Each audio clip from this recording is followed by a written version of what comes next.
Excusez-moi, bonjour. Je ne sais pas si vous m'entendez tous, mais il semblerait qu'il y a un problème de son. Abdelkader, nous ne t'entendons pas.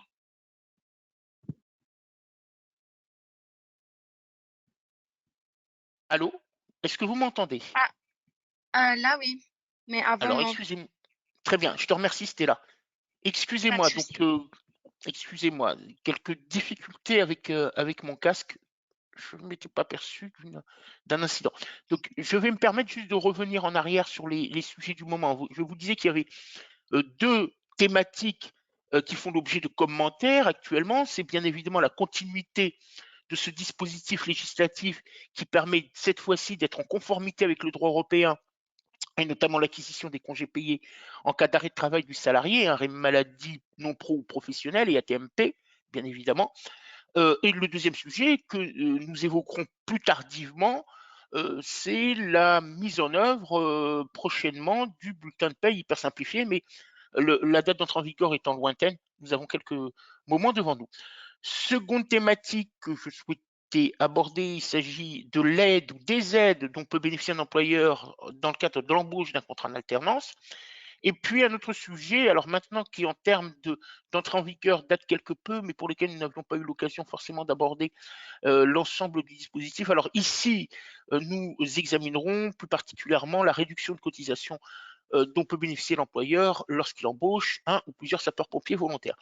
Deux informations complémentaires et puis, disais-je, deux décisions de la chambre sociale, cette fois-ci non pas de la deuxième chambre civile, donc ça s'adresse plutôt à l'aspect rémunération de décision de la chambre sociale de la Cour de cassation pour achever nos propos. Alors la loi, j'indiquais que la loi, alors je ne vais pas en donner l'intitulé global, mais vous aurez compris qu'il s'agit d'une loi d'adaptation de droit européen à notre législation nationale sur un certain nombre de matières de droit, alors droit pénal, mais également droit social qui nous intéresse directement. Et le gouvernement a pris la décision d'amender ce texte initialement voté et adopté en Conseil des ministres pour lui ajouter l'ensemble des mesures afférentes au droit à congé payé du salarié lorsqu'il est en arrêt maladie ou en arrêt ATMP.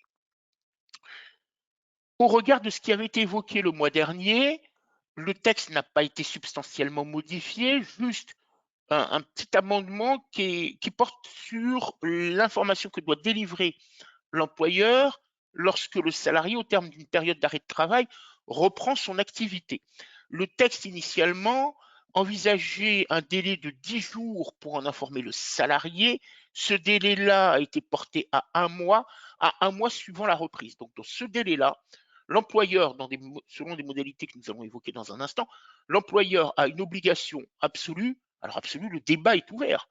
En tous les cas, une obligation d'informer le salarié de ces droits-là à congé payé et le solde du congé payé, c'est-à-dire tout ce qu'il a pu acquérir depuis le début de la période de référence et d'acquisition. Alors, pourquoi le terme absolu ou l'adjectif absolu peut donner lieu à débat? Parce que, à dire vrai, intrinsèquement, le texte ne prévoit pas de sanction en cas d'inobservation par l'employeur de cette information, soit de l'information, soit du dépassement du délai d'information. Et le texte ne dit rien. Il ne prévoit pas de sanctions directes. Alors vous allez me dire, à juste titre, mais il existe dans le Code du travail des dispositions sanctionnant pénalement l'employeur en cas d'infraction de la législation sur les congés payés. Vous avez entièrement raison. Et donc le risque effectivement de ne pas respecter ici cette disposition nouvelle, cette obligation nouvelle, est susceptible de l'exposer à ces poursuites pénales. Bon, et d'un autre côté, on sait ce que le droit pénal du travail, c'est-à-dire qu'en réalité, le parquet, lorsqu'il en est saisi, lorsqu'il est porté à sa connaissance d'une infraction, il a plutôt tendance à faire du classement vertical, si vous voyez ce que je veux dire. Donc après, sauf bien évidemment citation directe ou saisine notamment par l'administration du travail. Mais directement, aujourd'hui, il n'y a pas de sanction. Alors, quelle pourrait-elle être à l'avenir? Tout simplement, éventuellement, un juge auprès duquel on a porté l'interrogation, c'est-à-dire la demande éventuellement de dommages et intérêts, pourrait considérer que le seul fait pour l'employeur de ne pas avoir respecté cette règle-là, qu'il s'agisse du délai ou même de l'absence d'information, tout simplement, quel que soit le délai, ou je dirais qu'il n'y a pas de délai puisqu'il n'y a pas d'information, eh bien, est susceptible de porter préjudice au salarié et ce dernier obtiendrait donc la condamnation au versement de dommages et intérêts.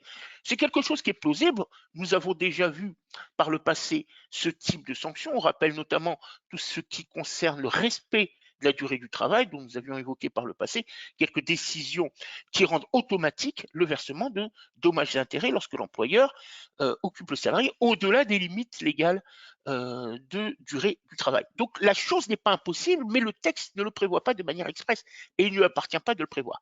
Donc prudence, il n'y a pas de sanction portée par le texte, mais susceptible bien évidemment de sanctions si le juge, même civil, en est saisi.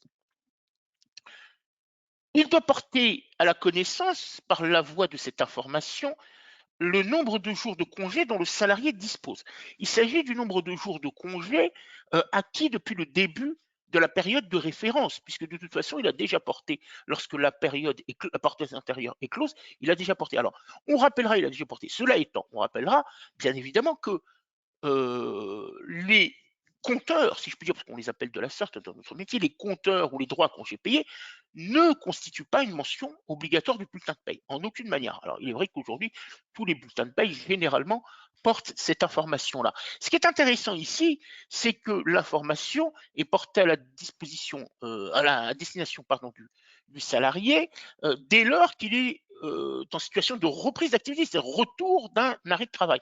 Et en quelque sorte, en tous les cas, il n'y a pas d'obligation tant que le salarié n'a pas connu cette période de suspension du contrat de travail résultant d'un arrêt maladie ou accident pro ou non pro. Ce sont l'ensemble des droits et on verra tout à l'heure quelques difficultés à ajuster, bien évidemment, exactement les droits et notamment lorsqu'il s'agira de distinguer les droits acquis au titre du temps de travail effectif, c'est-à-dire lorsque le salarié est en activité ou au titre, bien évidemment, de l'arrêt de travail. Il doit également porter à la connaissance du salarié la date limite de prise de ses congés. Ben, je dirais que là aussi, elle est assez identique à celle des droits acquis sur les autres périodes. Imaginons que nous soyons sur la période 1er juin 2024, 31 mai 2025, c'est-à-dire c'est qui va s'ouvrir très prochainement. Le salarié est en arrêt de maladie au mois de septembre, pendant 2 semaines. Pendant 2 semaines. Du 15 au 30 septembre. Ça signifie quoi? Ça signifie que du 1er juin au 15 septembre, le salarié a acquis des droits à congés payés au titre de son activité. Et du 15 au 30, il acquiert des congés payés, proratés, bien évidemment, ça vous connaissez la règle maintenant, proratés au titre de son arrêt maladie. Mais il faudra porter à connaissance du salarié bien, les droits acquis dans leur globalité. Mais vous savez pertinemment que nous ne pourrons pas faire autrement que de gérer 2 types de compteurs. Et d'autre part, ces droits à congé qu'il acquiert sur la période, qu'ils soient tirés de son activité, c'est-à-dire en temps de travail effectif, ou qu'ils soient tirés du fait d'une suspension de contrat de travail résultant du consécutif à un arrêt maladie professionnelle, de toute façon, ces droits-là, il va devoir les utiliser au cours de la période de prise de l'année suivante. Donc en réalité, il s'agit exactement des mêmes périodes de prise et de dates limites de prise.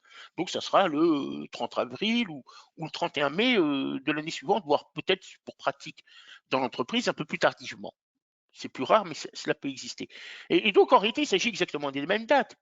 Il s'agira des mêmes limites que le collègue qui n'aura jamais été absent dans l'entreprise. Ce sont les mêmes limites qui ont été acquis au cours de la même période de référence.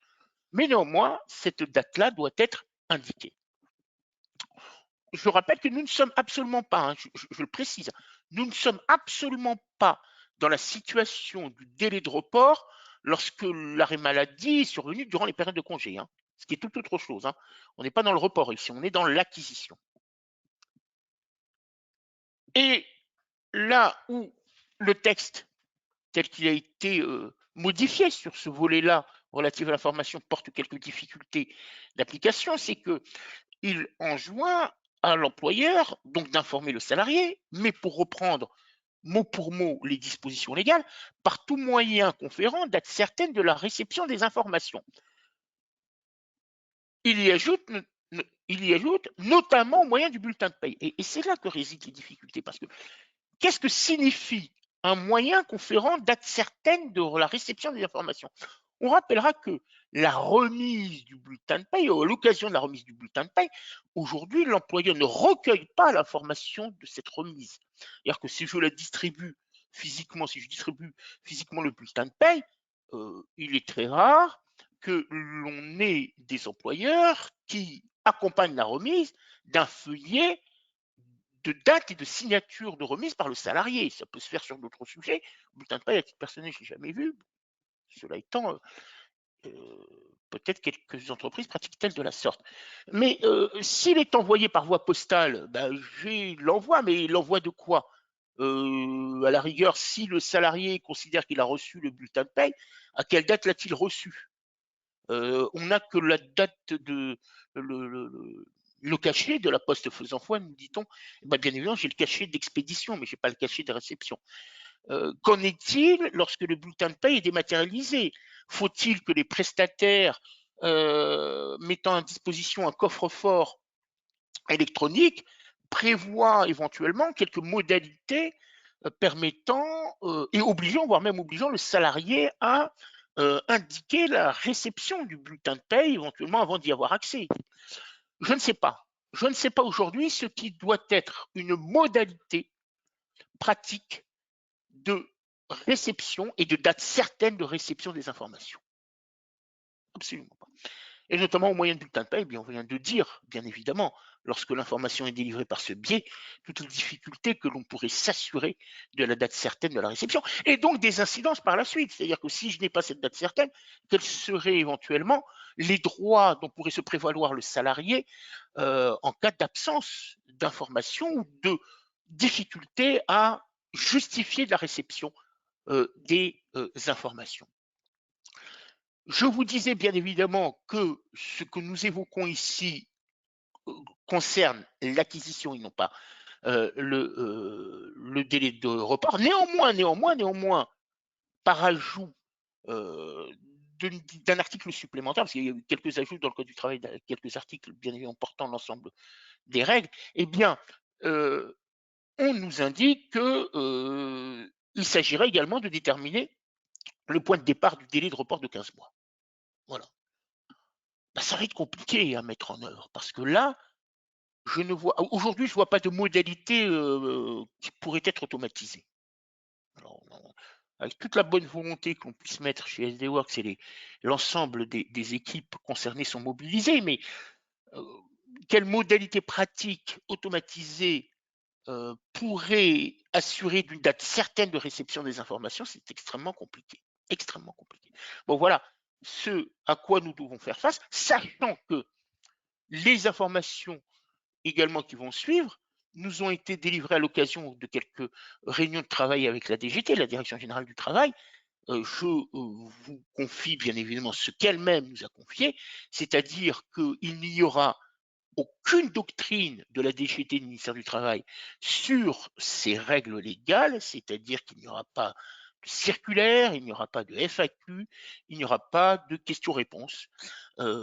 Ici, la crainte dite, d'abord parce que c'est une décision non pas administrative de ne pas commenter ces nouvelles règles, c'est une décision politique, sachant qu'il puisse y avoir, ou qu'en tous les cas, s'il devait y avoir expression et publication d'une doctrine administrative, quelques risques de contentieux.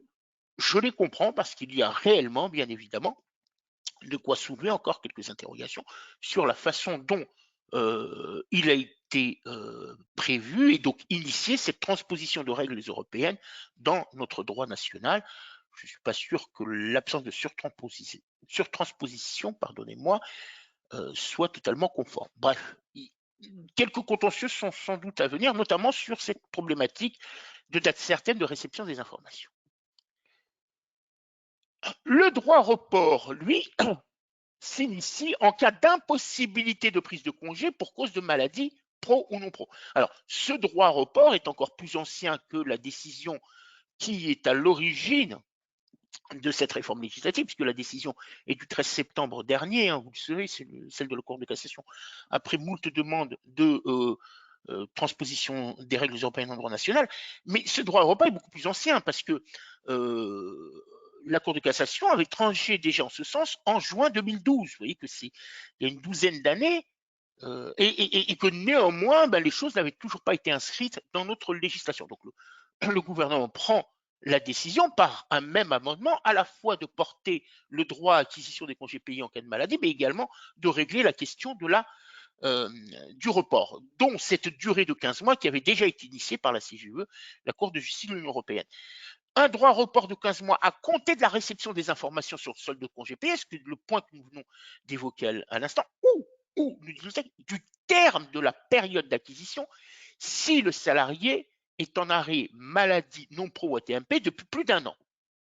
Voilà, c'est en clair, il faut regarder ce point-là. Ce qui veut dire qu'en tout état de cause, c'est 15 mois à partir de la période, du terme de la période d'acquisition, même si l'arrêt de travail est à cheval sur 2 périodes.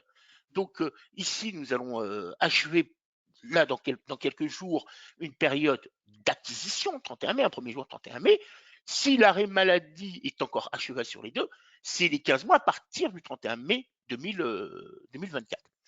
Ça ne reporte pas à la période suivante. En tous les cas, pour ces droits-là. Après, pour les droits suivants qui vont être acquis à compter du 1er juin, là, on aura le 31 mai 2025. Donc, il faut distinguer 2 périodes, en quelque sorte. Il faut distinguer 2 périodes. Suspension de la période de 15 mois en cas de reprise avant expiration de la dite période. Suspension, ça signifie quoi? Ça signifie que, bien évidemment, si le salarié revient, eh bien, on aura décompté éventuellement déjà 6 mois, il en restera 9 sur les 15 mois dont pourrait bénéficier le salarié pour pouvoir utiliser et user de son droit. Perte des droits absolus si la reprise de l'activité se fait au-delà de ce terme d'une période de 15 mois. Donc, in fine, vous aviez 15 mois. Si je reprends après, c'est perdu. Alors, je reprends mon exemple. Une période à cheval d'arrêt de travail entre 2024, enfin mai 2024 et juin 2025. Arrêt, là, j'ai un droit de report de 15 mois pour les droits acquis au 31 mai 2024. Si encore, au terme de ces 15 mois, le salarié n'a pas pu reprendre ses activités et il le reprendra au-delà, eh bien, il y a une perte totale des droits acquis au 31 mai 2024. Voilà ce que signifie la règle. Et donc, toute la prudence qu'il y a lieu d'avoir. Là encore, j'insiste sur l'extrême difficulté d'automatiser l'ensemble de ces mesures. Dans un système d'information, il va falloir connaître avec exactitude la période d'arrêt de travail du salarié, quand est-ce qu'il a repris ou pas, de quelle manière l'employeur en a informé le salarié concerné, et le cas échéant, bien évidemment, quand débute avec exactitude la période, ce délai de 15 mois, et quand est-ce qu'il arrive à terme. Tout cela ne peut être fait de manière automatique. Nous travaillons bien évidemment sur la mise à disposition d'un certain nombre de rubriques ou de données, mais cette gestion va appartenir bien évidemment aux employeurs, aux clients. Il est impossible d'identifier à ce jour dans le système d'information de manière automatique l'ensemble des règles. Ce qui est prévu, c'est bien évidemment les modalités d'acquisition. Celles-ci, elles sont mises en œuvre, quoiqu'encore je vais vous dire en quoi il peut y avoir quelques difficultés.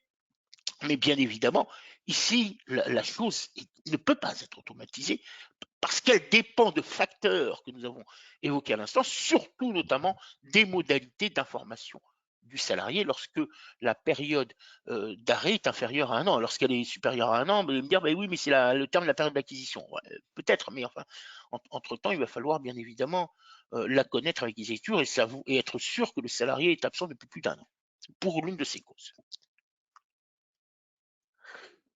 Alors, la rétroactivité, je ne reviens pas dessus, elle est fixée au 1er décembre 2009, j'avais dit les raisons pour lesquelles les choses étaient faites de la sorte.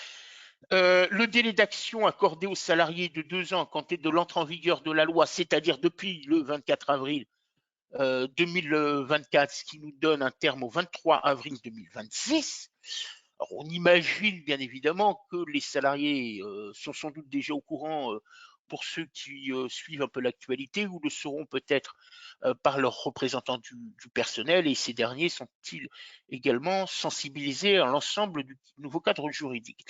Alors, il y a prescription triennale, alors le point avait été évoqué la dernière fois, mais alors, le fait est, c'est que quand on parle de prescription triennale, c'est pas la loi qui prévoit la prescription triennale. C'est parce que la loi pose le principe d'un délai de forclusion de 2 ans pour les salariés présents de manière automatique, en l'absence de dispositions particulières, les salariés qui ont pu quitter l'entreprise, eux, bénéficient de cette prescription triennale. Donc, c'est plus un délai de forclusion. Ce sont les règles de droit commun. Ce sont les règles de droit commun, bien évidemment. Prescription triennale dès lors que l'employeur les en a informés, parce que sinon, ils ne peuvent pas savoir quel va être le nombre exact de congés, nombre de droits à congés payés qu'ils ont pu acquérir à ce titre. Alors, tout ça, bien évidemment, fait que d'abord, lorsque vous n'initiez pas l'information, alors certaines entreprises se sont déjà engagées dans la démarche sans doute, ou vont le faire prochainement, mais ça veut dire que pour les salariés présents, ben, ils vont connaître leur solde et les droits à congés payés auxquels ils peuvent prétendre et qui auront alimenté leur compteur. Et puis, pour les autres salariés, eh bien, ils reviendront vers vous, le cas échéant, sauf à ce que vous les en ayez informés de votre propre initiative. Bon, ça appartient ensuite aux décisions politiques et de gestion des ressources humaines de chaque entité. Quelques points effectivement de précision qui nous ont été adressés par l'administration du travail. En cas d'accident de trajet, il convient de considérer cette période d'absence résultant d'un accident de trajet comme un accident de travail. C'est une assimilation et donc l'acquisition se fait dans les mêmes conditions, c'est-à-dire à droit plein, tout simplement. Voilà. Accident de trajet égale accident de travail, même modalité attributive. Arrondi à l'entier supérieur. Alors, ça, c'est quelque chose d'assez intéressant parce que la réponse donnée par la DGT est celle que personnellement je n'avais pas de difficulté à imaginer, qui était de savoir à quel moment j'opère l'arrondi à l'entier supérieur. Alors, pourquoi la question suppose? Supposons que le salarié ait acquis au titre de son temps de travail effectif 19,3 jours de congés payés. Au titre de son arrêt de travail, 2,8 jours. Est-ce que j'arrondis pour l'un à 20 et l'autre à 3, ce qui me donnerait 23? Mon exemple n'est pas très bon d'ailleurs, parce que même si j'arrondissais en faisant la somme des deux, j'arriverais à 23 également. Bon, c'est pas grave. Mais comprenez qu'il peut y avoir des exemples où effectivement vous avez une différenciation d'une journée. Eh bien, ce que nous dit la DGT, c'est qu'il y a lieu de faire somme des droits acquis non arrondis, c'est-à-dire avec les décimales qui suivent, des deux compteurs et d'avoir qu'un seul compteur d'une seule somme. Donc notre arrondi se fait sur la somme des droits acquis au titre du temps de travail effectif et au titre de l'arrêt de travail maladie pro et ATMP. Maladie non pro et ATMP. Alors ensuite, la question se pose de manière extrêmement délicate, c'est celle de la prise des congés. Parce que dès lors que j'ai un compteur qui fait la somme des droits acquis selon les différentes modalités, temps de travail effectif ou arrêt de travail, je n'ai qu'un seul nombre. Dans mon exemple, à supposer que ce soit 22, justement, ou 23, puisqu'on a 22,1, ça donne 23.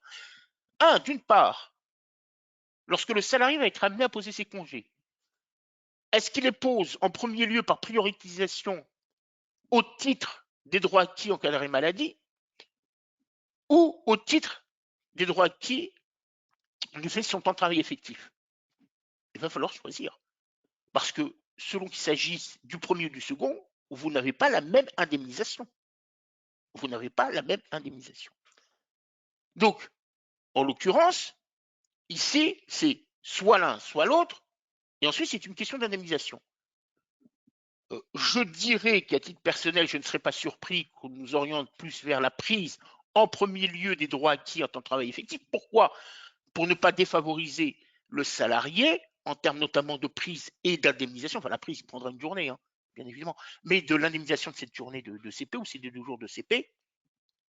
Et en l'occurrence, bien évidemment, le risque de perdre des droits si ultérieurement il n'est pas en mesure de prendre le solde restant. Ça, c'est une première chose. Première difficulté, prioritisation. Est-ce que c'est au titre de l'un ou de l'autre avec le niveau d'indemnisation? Et puis deuxièmement, puisque j'ai un arrondi à l'entier supérieur, une fois que j'ai fait la somme des deux compteurs, quel va être le nombre exact de congés que je vais prendre au titre soit du temps de travail effectif, soit du temps des arrêts de travail, des résultats des arrêts de travail. Parce que dans mon exemple, j'ai 22,1, en somme, j'arrondis à 23, mais est-ce que lorsque le salarié prend 2 jours de congé payés ou l'en prend 3, tiens, par exemple, il a acquis 2,08, il prend 3 jours de congé, est-ce que je dois considérer que je dois décompter 2 jours et donc indemniser tel quel au titre de l'arrêt maladie, c'est-à-dire une rémunération amoindrie, vous connaissez la règle, hein, on va la rappeler tout à l'heure, vous connaissez déjà la règle, et le troisième jour, les 0,8, et le troisième jour au titre du temps plein, et donc une indemnisation classique. Ou alors c'est 3 jours. Mais si c'est 3 jours, ça veut dire qu'en réalité, à l'origine, j'ai pris 2,08. Si je dis que c'est 3 jours indemnisés de manière réduite, avec une indemnisation réduite, mais et je réduis le nombre de jours, par conséquent, également indemnisés à taux plein. Regarde, les questions qui se posent pour éviter d'être en difficulté face aux salariés, leurs droits sont nombreux. J'aurais plutôt tendance à considérer, mais c'est un avis personnel, qu'il faut d'abord indemniser et décompter ces jours-là au titre des temps pleins, des décisions au titre des droits à temps plein, et de réduire, si je puis dire, aux jours pleins acquis au titre de l'arrêt maladie ou ATMP, et de cette réduction qui est accompagnée d'une réduction de la rémunération, de l'indemnisation. Bon, voilà, ça c'est une opinion strictement personnelle. Je pense que c'est de la sorte pour éviter tout contentieux avec les salariés d'opérer. Et très honnêtement, ce n'est pas ce qui va être extrêmement coûteux aux entreprises, hein, parce qu'on a d'un côté une réduction de 20%, vous allez me dire que de l'autre côté, j'ai peut-être 20% à payer en plus. Oui, sans doute, mais l'enjeu financier est réellement minime. Et on se couvre de quelques contestations de la part des représentants du personnel lors des réunions du CSE ou ultérieures en cas de contentieux avec le salarié s'il devait y en avoir. Bon, voilà. Ensuite, bien évidemment, c'est une interprétation personnelle, c'est une question que nous allons adresser à la DGT pour qu'elle puisse préciser les choses, sachant que, en tous les cas, la question de l'incidence des arrêts de travail qui sont plus égales à 4 semaines, hein, très pertinent, qui avait été posé lors de la dernière session, sur l'acquisition des congés, a été adressé à la DGT. Alors, bien évidemment, il confirme le principe, hein, c'est-à-dire que tout arrêt de travail qui n'excède pas 4 semaines est sans incidence sur les droits à congés payés, puisqu'il est rempli de ses droits pleinement, comme ils l'écrivent dans les réponses qu'ils nous ont adressées, jusqu'à 48 semaines. Donc ça veut dire que les 4 autres qui conduisent à 52 semaines au cours de l'année sont sans incidence. La question a été posée, la réponse a été orale, mais pas très affirmative. Nous attendons de leur part des modalités illustratives de mise en œuvre des règles, notamment quant à savoir si je dois les compter en début de période de référence, en fin de période de référence, bref. Tout cela conduit à imaginer, voire même à imaginer, bien évidemment, que si on reste sur le principe d'un calcul des droits à congés payés réduit, notamment si le salarié est en arrêt maladie pendant les 4 premières semaines, c'est-à-dire les 4 premières semaines du mois de juin, hein, je crois que cette année, le 2 juin tombe un début de semaine, sauf faire de ma part, en tout état de cause, il y aura une régularisation en fin de période. Toujours. Il y aura une régularisation en fin de période.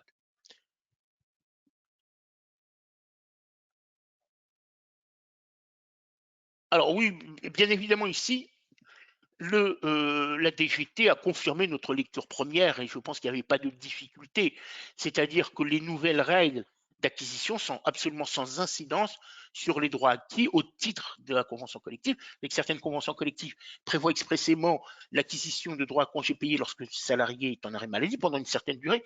Je vous prends l'exemple que j'ai toujours à l'esprit, qui est peut-être le plus simple, c'est tout simplement celui de la convention des collectifs des bureaux d'études, dite Syntec, qui dispose, qui prévoit que tant que l'employeur maintient le salaire à 100% du salarié en cas d'arrêt maladie, le salarié acquiert des congés payés. C'est-à-dire que vous savez que le maintien à 100% prévu est sur 90 jours, les 3 premiers mois.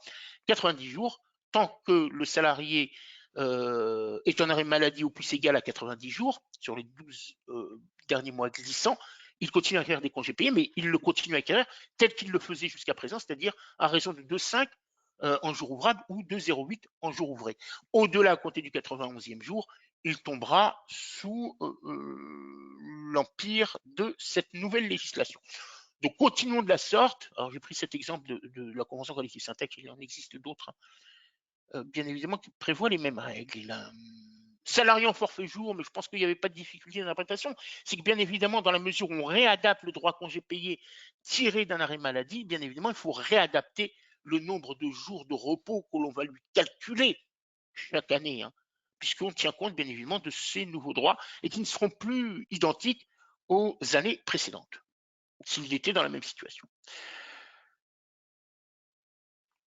Et bien évidemment, là, je vous disais, hein, confirmation, mais ça, il n'y avait pas de débat, parce que la loi le prévoyait déjà expressément, c'est que l'on prend en compte dans l'assiette du 10e l'ensemble des sommes versées au titre des congés payés acquis en temps de travail effectif et 80% du reste. Ça signifie que j'ai bien évidemment, d'une part, une assiette de 10e déterminée sur une rémunération pleine pour la durée correspondant à la durée d'activité du salarié en temps de travail effectif, et une rémunération prise en compte, puis ramenée à 80% sur la période afférente à l'acquisition des congés payés au titre d'arrêt de travail. Voilà comment c'est fait. Donc, pour la première partie, c'est à 100%. Pour la deuxième, c'est 80% des salaires versés. Et je fais la somme du tout, c'est une indemnisation.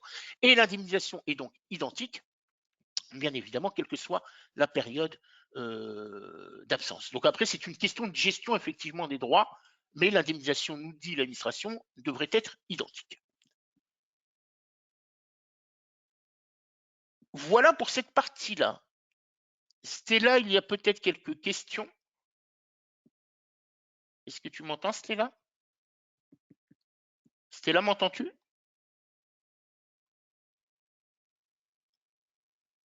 Alors, je ne sais pas si vous m'entendez. Je ne t'entends pas, Stella.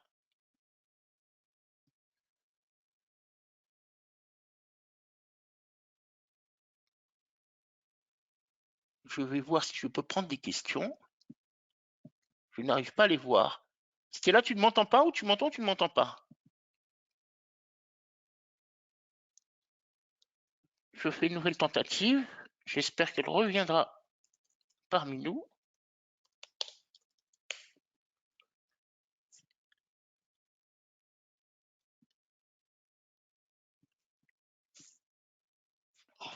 Ah, elle me dit qu'elle ne m'entend pas. C'est ennuyeux, ça. Ok, est-ce que c'est ennuyeux parce que il semble que personne ne m'entend?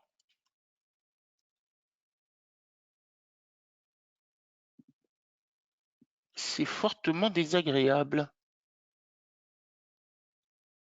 Alors, j'ai quelques questions, donc je vais me permettre de les prendre en compte.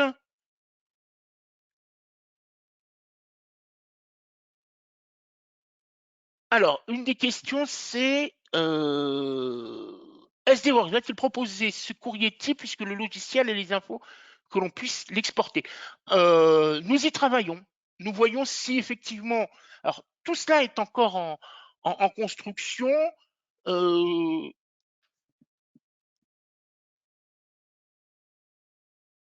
Alors, elle me dit qu'elle ne m'entend pas. On n'a rien entendu du tout. C'est ennuyeux, ça. C'est ennuyeux. Est-ce qu'on m'entend? Je viens de raccrocher, pardon, je viens de débrancher et raccrocher mon.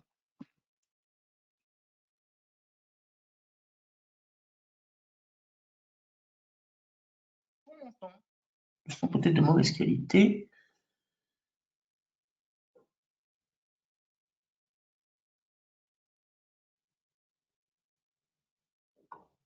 Est-ce que l'on m'entend?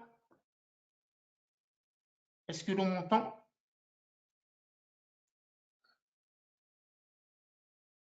Ah, c'est ennuyeux, c'est vraiment ennuyeux.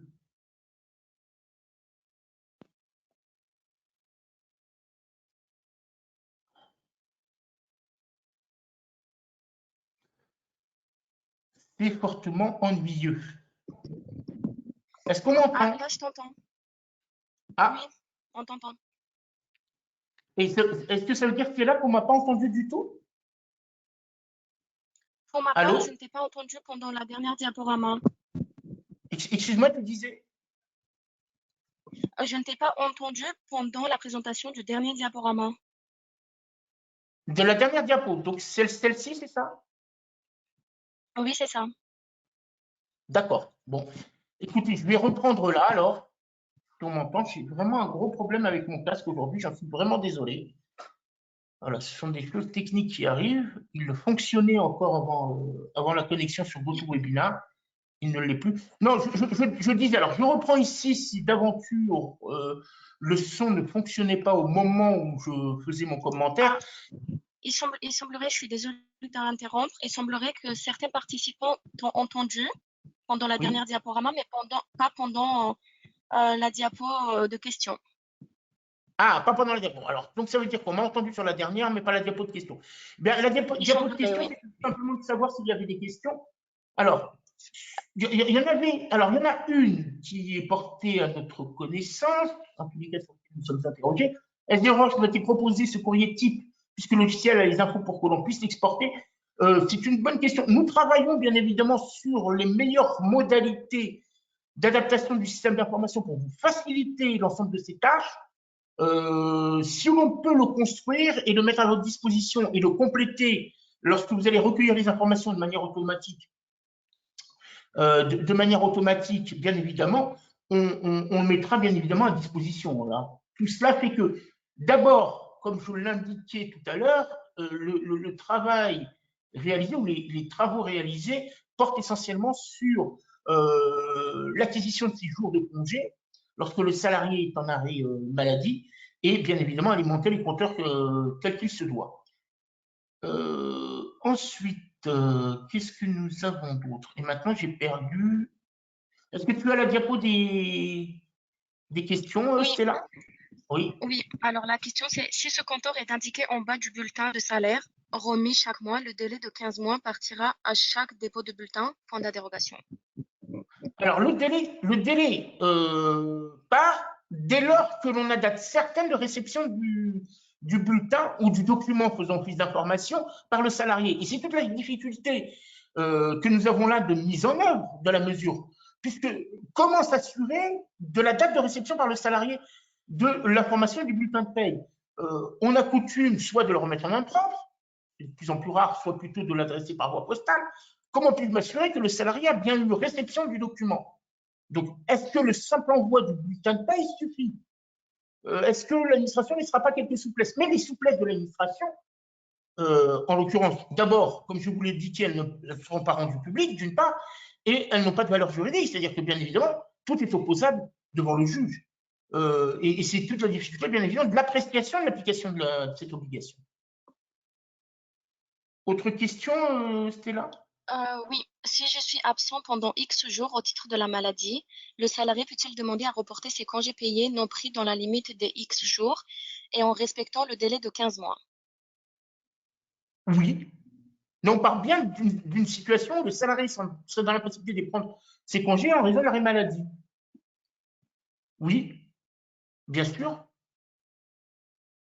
Effectivement, prochaine, il c'est est empêché de prendre ses congés du fait de l'arrêt maladie.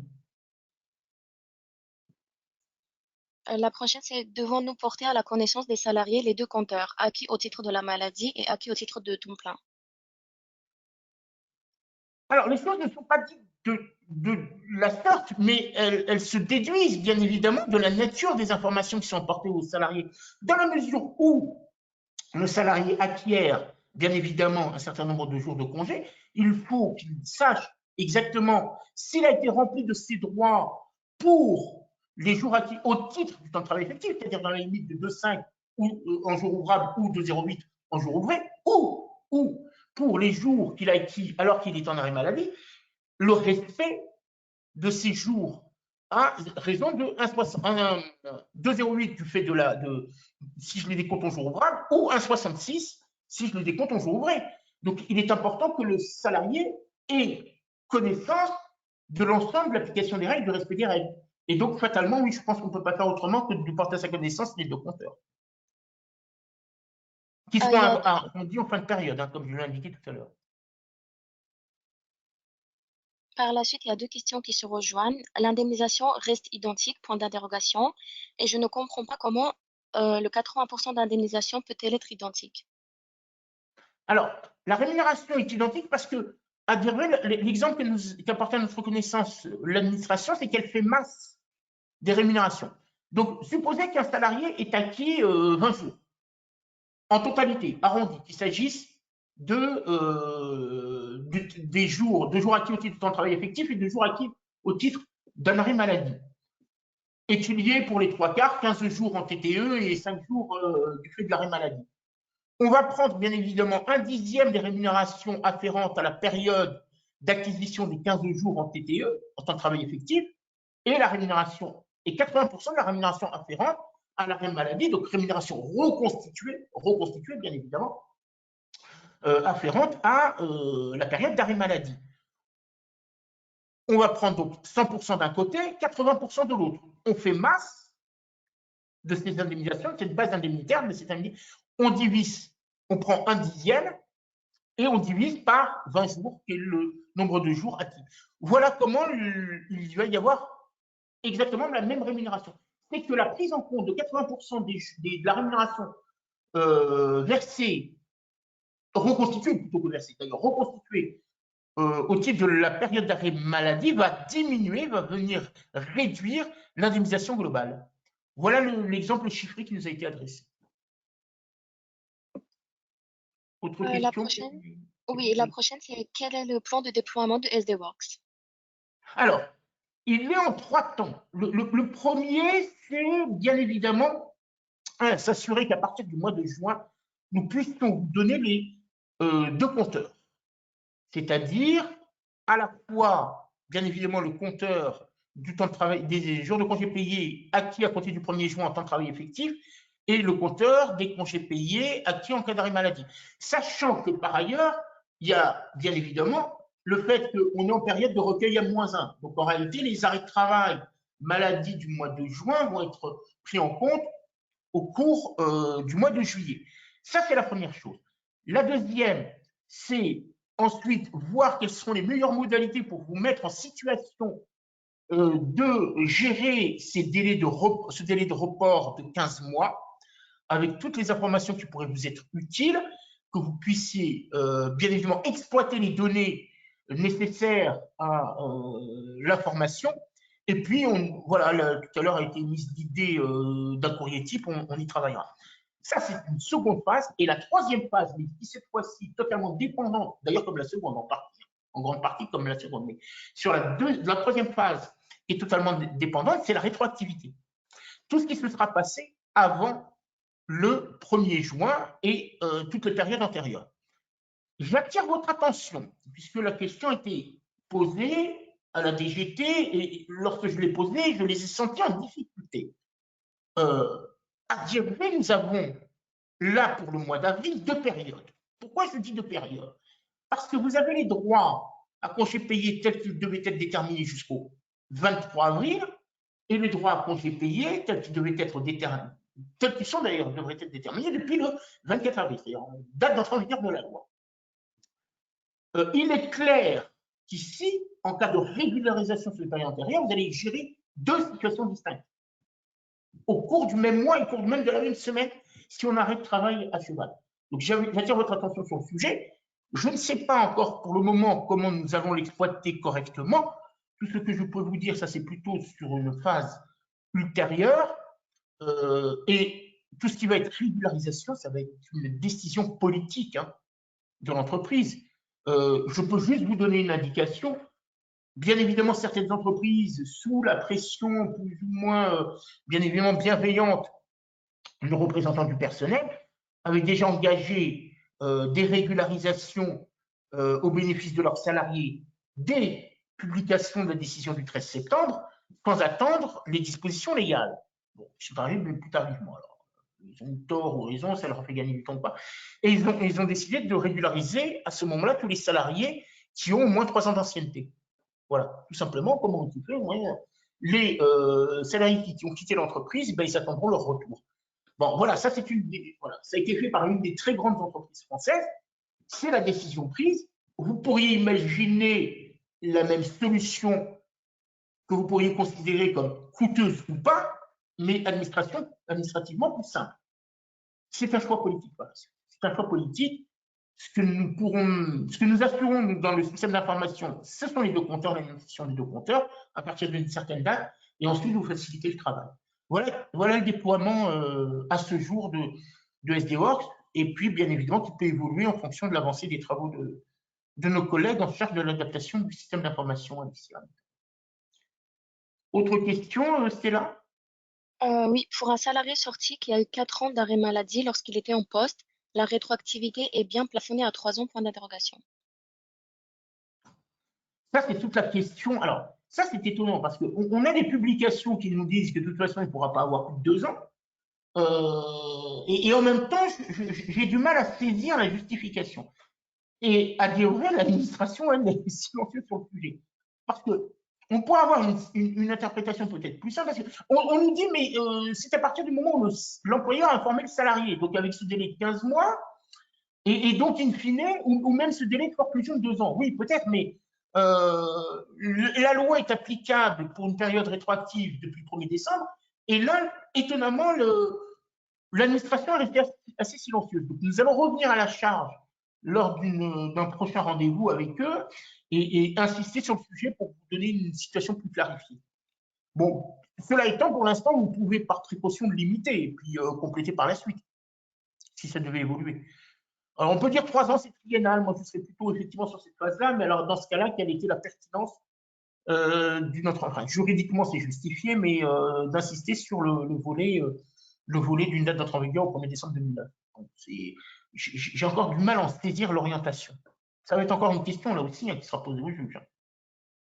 Qui pourrait accorder une certaine souplesse. Autre question? Ah oui, la prochaine, c'est l'information des droits ACP lors de la reprise est-elle nécessaire, quelle que soit la durée de l'arrêt? L'information, oui, tout à fait. L'information est-elle obligatoire, quelle que soit la durée de l'arrêt? La réponse est oui, même pour un jour. Ça nous a été confirmé. La loi ne fixe pas de durée d'arrêt pour rendre obligatoire la délivrance de cette information. Et ça pourrait être un jour, absolument. Comment SDWorks serait-il informé de la reprise du travail du salarié?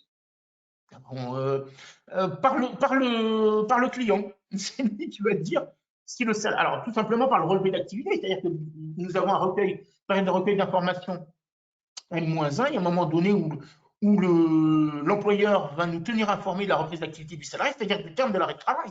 Donc, dès lors qu'on a un terme d'arrêt de travail, on a une reprise d'activité. Mais je dirais que l'information ne peut venir que de la part du client. On ne peut pas le devenir.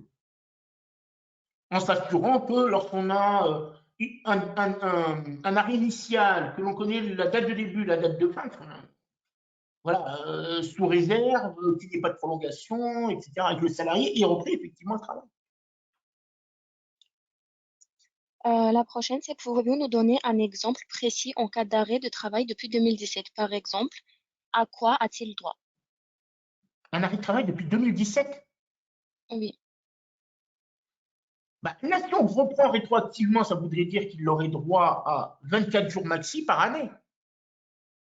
Encore une fois, certains estiment que l'on ne peut pas aller au-delà de 2 ans, c'est-à-dire que 24 jours ne pourraient pas se transformer en 48 jours. Je parle en jour ouvrable. Hein. Je parle en jour ouvrable, s'il nous arrive un jour en jour ouvré. Certains estiment qu'on ne peut pas aller au-delà. Moi, j'attends de l'administration qu'elle précise les choses dans une telle situation. Mais ça voudrait dire que 7 fois 24 jours ouvrables, ou 7 fois 20 jours ouvrés, ça nous fait 140 jours. Vous voyez les incidences. Ça voudrait dire qu'il pourrait être absent plus de la moitié de l'année. Ou seulement un mois et demi, 20 jours, non, ça ferait effectivement 40 jours, ça nous ferait 2 mois. Donc soit plus d'une demi-année, soit 2 mois. Certains considèrent qu'on ne peut pas aller au-delà de 2 mois, leur justification me paraît discutable. Voilà, donc on y sans doute raison, peut-être que l'administration donnera cette orientation-là, mais qu'elle soit plus précise dans son argumentaire. Aujourd'hui, elle ne l'est pas. Donc potentiellement, le risque est celui-là. Et potentiellement, le risque est le suivant, c'est que le salarié ou ses représentants en fasse une interprétation assez large et considère qu'il a le droit à 140 jours. Autre La question? prochaine, c'est ah oui, la prochaine, c'est est-ce que les salariés acquièrent des droits à 80% durant leur absence maladie ou est-ce l'indemnisation des jours lorsqu'ils sont posés qui se fait à 80%? Alors, il acquiert 80% des jours, puisque le texte est assez clair. Hein. Le principe général, c'est qu'on acquiert 2,5 jours de congés payés par mois. Le texte est ça qui est clair, c'est limité à 2 jours par mois. Donc, on est bien à 80%. Ensuite, sur l'indemnisation, je vous disais également la règle établie et arrêtée dans le dispositif légal, c'est qu'on va retenir 80% de l'assiette des rémunérations versées durant la période d'acquisition en arrêt de travail, et c'est plutôt, c'est pas les, pardon, je corrige encore une fois, c'est pas les rémunérations versées, mais la rémunération reconstituée qui sera ramenée à 80%. Donc j'ai une rémunération reconstituée sur cette période et je dois retenir 80%. Donc l'enjeu ici aussi, c'est d'avoir la juste rémunération 100% pour la ramener à 80%. Et ensuite, je fais masse de l'ensemble des rémunérations correspondant à la période d'acquisition. Et je retiens un dixième divisé par le nombre de jours de congé acquis. Voilà comment les choses doivent se faire. La prochaine, c'est est-ce que la date de dépôt du bulletin dans le coffre-fort peut constituer la date de début de un mois, de délai de un mois?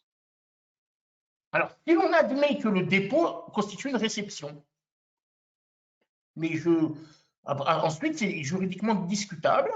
Je considère à titre personnel que cela vaut réception, puisque vraiment là, on ne peut pas faire autrement que de s'assurer que le salarié l'a eu.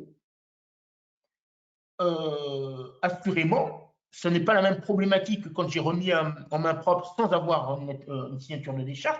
Ce n'est pas la même problématique que d'avoir uniquement le cachet de la poste qui, en réalité, arrête la date d'envoi, mais pas la date de réception. Et là, on peut considérer effectivement qu'il y a réception, en espérant que les juges soient dans la même lecture du mécanisme. Bien évidemment. Tu l'as reçu, ça s'est mis à disposition. Donc, en l'occurrence, le salarié est en mesure de lire le bulletin de paie au moment où nous avons date certaine de dépôt dans le coffre-fort. Sauf à lui de justifier et de démontrer qu'en réalité, le bulletin n'y était pas. Ça, c'est autre chose. Mais pour moi, c'est un début de preuve, effectivement. La prochaine, c'est SD-Works a-t-il créé un compteur spécifique? C'est un cours de création. Si le compteur, c'est pour les jours acquis au titre de l'arrêt des arrêts maladie, oui, c'est en construction. Pour que vous puissiez en bénéficier. Un Oui, salarié en maladie pendant 2 ans est de retour en activité, puis-je l'obliger à prendre ses congés dans la foulée de son... Alors, la question est comment sont habituellement gérés les congés payés dans l'entreprise. Et après, il y a une question d'usage. Vous savez que l'employeur reste maître de l'organisation du temps de travail et de son activité, hein, donc de l'organisation du temps de travail dans l'entreprise. Maître parce qu'il peut le faire comme il le souhaite, maître parce que, ou pas, ou partagé parce que peut-être l'organise-t-il par voie d'accord collectif, ce qui est possible. Et après, il y a les usages. Alors, puis-je l'obliger alors que de manière usuelle, l'entreprise est fermée au mois d'août, par exemple, hein, pendant 4 semaines et plus la 5e semaine durant les fêtes de fin d'année, là, je ne vais pas pouvoir l'obliger parce que lui, il a déjà prévu. L'autre usage, c'est de laisser le libre choix pour les salariés. Excusez-moi, j'ai un retour de son, là, si on pouvait couper les micros. Je vous remercie. Et puis l'autre, c'est est-il usuel dans l'entreprise de laisser le libre choix des dates de congé aux salariés? Dans ce cas-là, on peut également considérer qu'il y a un usage de libre choix et ne pas pouvoir l'imposer. En dehors de ces cas-là, oui. Si on a coutume de fixer soi-même les dates de congé et par ordre, oui. Prenons garde, bien évidemment, également des obligations d'information des représentants du personnel. Et puis surtout, l'autre difficulté, c'est que vous savez que le salarié doit être préalablement informé de ces dates de congé. Et qu'en l'occurrence, il y a une garantie légale pour le salarié de ce que l'employeur ne peut pas modifier ces dates moins d'un mois avant la date de départ. Donc, dans la foulée, ça me paraît assez compliqué. On pourra toujours vous objecter l'ensemble des règles d'information ou les règles usuelles. Et dans la foulée, ça me paraît compliqué. La prochaine, c'est ne faudrait-il pas avoir deux bases, un dixième? Oui, mais alors, si on a deux bases, un dixième, la question va se poser de savoir à quel moment vous posez le congé tiré de l'accident de travail ou de la maladie non pro. C'est ça le problème. C'est que si on part de l'idée que chaque indemnisation correspond au droit acquis, c'est-à-dire plein à 2,5 ou réduit, alors en jour ouvré, ça fait 2,08 ou 1,66, c'est à quel moment le salarié prend le jour tiré ou acquis du fait d'arrêt maladie. C'est ça la difficulté. Et quelle ordre de priorisation?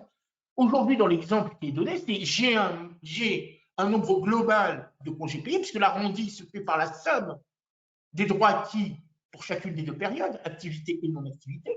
Là, ces droits-là restent avec les décimales qu'il convient, et ensuite, l'arrondi se fait que sur la somme des deux.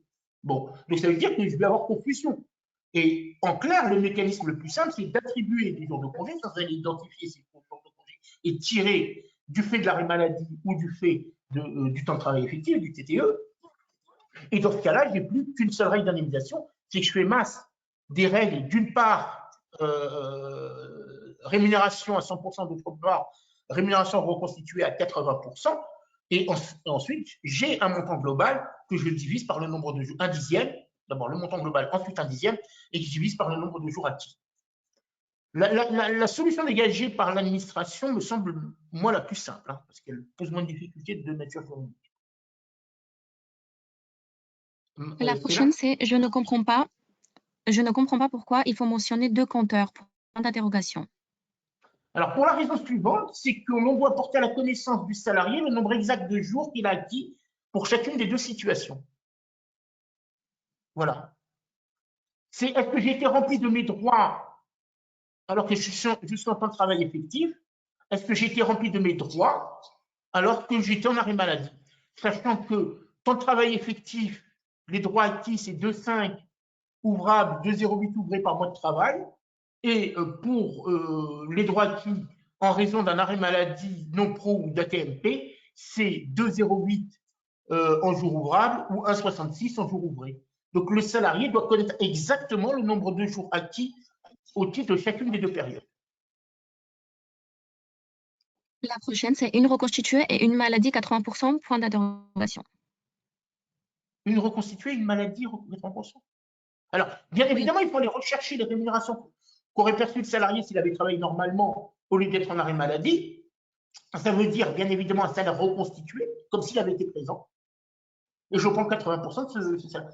Si vous avez un salarié qui est en arrêt maladie, qui ne bénéficie que des IJSS et qui bénéficie bien évidemment éventuellement d'un maintien de salaire, à la charge de l'employeur, il n'y a que le maintien de salaire, déduction faite des IJSS,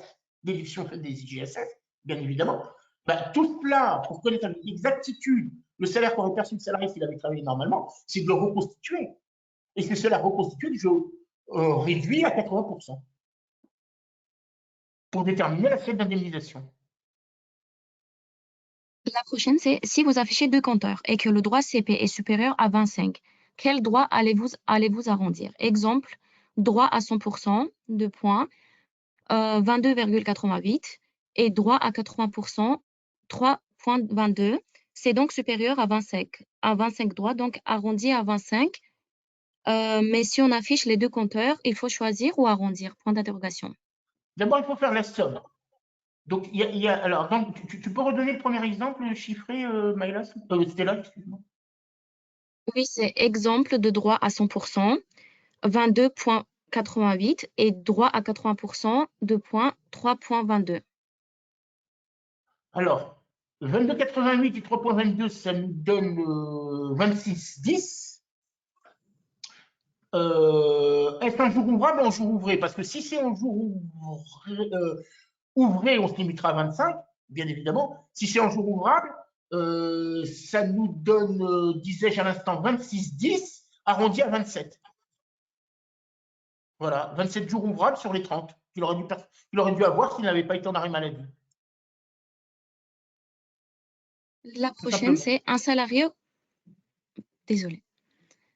Un Oui. salarié qui aurait été en arrêt maladie plusieurs mois en 2022, par exemple, et est donc revenu il y a plus de 15 mois, il ne peut plus demander les jours qu'il aurait perdus durant son arrêt maladie. Point d'interrogation. Concrètement, il n'est pas possible pour ce type de salarié de demander ses nouveaux droits de CP depuis 2009. Bah, c'est toute la problématique, c'est que signifie cette rétroactivité au 1er décembre 2009? Voilà. Est-ce qu'on lui donne une effectivité ou pas? Soit il y a effectivité, et dans ce cas-là, les salariés sont en droit de le réclamer, soit il n'y a pas d'effectivité. Dans un exemple que nous a dressé l'administration, mais qui est beaucoup trop simple pour être conforme, c'est qu'elle nous donne un exemple sur 2011 ou 2012. Bon, et elle acquiert le salarié a le droit à ces congés payés là. La question est pourquoi certains estiment que c'est limité à 2 années. Alors là, il faut qu'on approfondisse parce que l'administration n'est pas allée plus loin, mais vous voyez qu'un droit qui remonte à plus de 10 ans dans l'exemple donné est un droit auquel peut prétendre le salarié. Donc le fait est que 2022, ben, c'est encore plus récent, c'est plus proche. Donc on ne voit pas pourquoi il n'y aurait pas droit, et s'il n'y a pas droit, dans ce cas-là, tombe à l'eau toute cette mesure légale de rétroactivité au 1er décembre 2009. La prochaine, c'est dans les exemples, on a plusieurs cas avec des maladies longues en continu.